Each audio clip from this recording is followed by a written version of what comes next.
બનાસકાંઠા ઓગળ તાલુકા મંડળીમાં loan કૌભાંડનો પર્દાફાશ થયો। ખાતેદારોના નામે ખોટી સહી કરી લોન લઈ લીધાનો આરોપ છે। ખાતેદારોની જાણ બહાર જ ખોટી સહીથી લોન લઈ લીધી। વિભાનેસડા મંડળીના ચેરમેન મંત્રી પર ગંભીર આરોપ લાગ્યા છે। 2 લાખથી માંડીને 2 લાખ સુધીની લોન મંજૂર કરી 25 લાખની છેતરપિંડી આચરવામાં આવી છે। કાંકરેજના બુકોલી ગામના ખાતેદારોની ઓગળ તાલુકાની મંડળીમાં લોન બેંકના કેટલાક કર્મચારીઓની સંડોવણીનો પણ આરોપ લાગ્યો છે। રકમ સીધી જ કૌભાંડ કરતી ટોળકી દ્વારા ઉપાડી લેવામાં આવી। પીડિતોએ ડીસા નાયબ કલેક્ટર અને થરા પોલીસને અરજી કરી છે।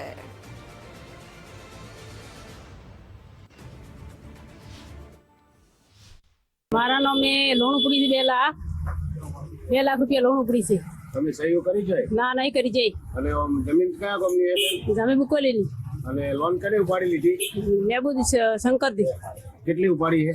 બધી થઈ 25 લાખ। બનેડા મંડળી થરા બેંકે લોન કેવી રીતે ખટાલી અમને કોઈ ખબર નહીં।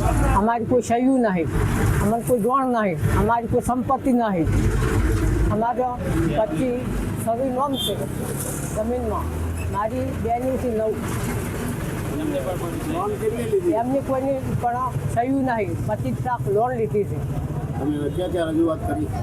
રજૂઆત કરી શિવરી પોલીસ સ્ટેશનમાં, શિવરીથી થરા પોલીસ સ્ટેશનમાં જો ત્યાં અમારા કાકા છે વસંતજી શંકરજી, તેમની જમીન ઉપર લોન થઈ છે।